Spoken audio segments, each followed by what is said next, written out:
ہمیں دوسروں کی اصلاح کی فکر تو دامنگیر رہتی ہے اور ہونی بھی چاہیے، لیکن ہم اپنی اصلاح سے غافل رہتے ہیں۔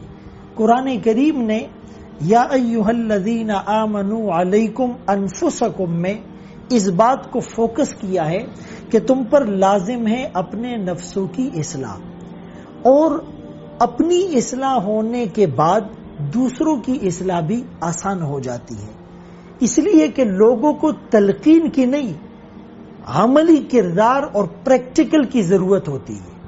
کسی نے کیا خوب کہا کہ بچے آنکھوں سے سنتے ہیں، یعنی ان کو ہم جتنا بھی موٹیویٹ کریں، اگر وہ اپنی آنکھوں سے ہمارے قول اور فعل میں تضاد دیکھتے ہیں تو وہ کبھی ہم سے انسپائر نہیں ہوں گے اور وہ ہماری بات کو نہیں مانیں گے۔ اسی لیے اپنی اصلاح کتنی ضروری ہے اس کو ایک مثال سے سمجھتے ہیں۔ ایک آدمی درخت کاٹ رہا ہے اور اس کا پڑوسی اس کے پاس سے گزرتا ہے، پوچھتا ہے بھائی جان کیا کر رہے ہو؟ وہ کہتا ہے درخت کاٹ رہا ہوں، یہ خشک ہو گیا تھا، سوکھ گیا تھا، اس کی لکڑی جلانے کے کام آ جائے گی اس لیے کاٹ رہا ہوں۔ پڑوسی یہ ڈسکشن کر کے چلا گیا۔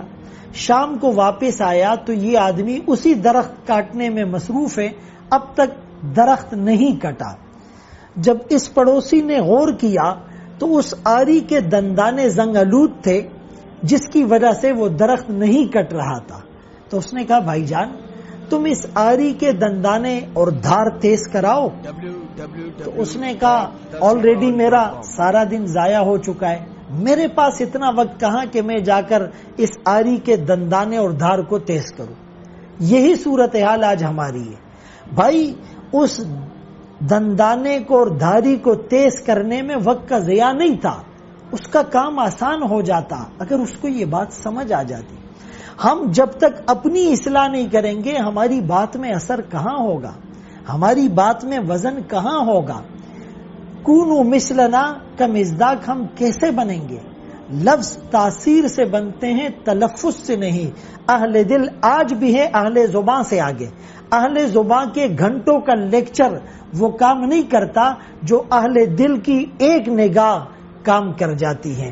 اسی لیے سیلف گرومنگ، اپنے آپ کو گروم کرنا، اپنی سکلز کو انہینس کرنا اور اللہ والوں کے پاس جا کر اپنے نفس پر محنت کرنا، مجاہدہ اور ریاضت کرنا، یہ ہمیں بہت پاورفل بنا دیتا ہے، یہ ہمیں ایک اچھا انفلوئنسر بنا لیتا ہے۔ بدقسمتی یہ ہے کہ ہم اچھے اسپیکر تو ہوتے ہیں، اچھے لسنر نہیں ہوتے۔ ہم سنانا ہم پر اتنا غالب آ جاتا ہے کہ سننے کی ہمیں توفیق ہی نہیں ملتی، سننے سے ہمیں اکتاہٹ ہوتی ہے۔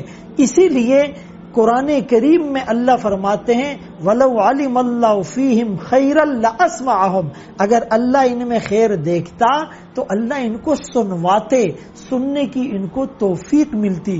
تو جب ہم اچھے لسنر بنیں گے تو اچھے اسپیکر بھی بنیں گے، اور عمل سے، کردار سے اپنے آپ کو مزید نکھارنا، اسی میں انشاءاللہ ہماری کامیابی۔